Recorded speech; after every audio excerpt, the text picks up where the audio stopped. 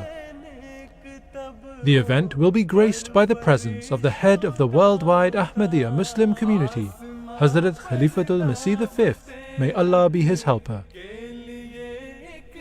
Join us on MTA International as we present coverage of the event across all 3 days, including the live addresses delivered by Hazrat Khalifatul Masih. Tune in to MTA International for live coverage of the event on the 1st, 2nd and 3rd of September.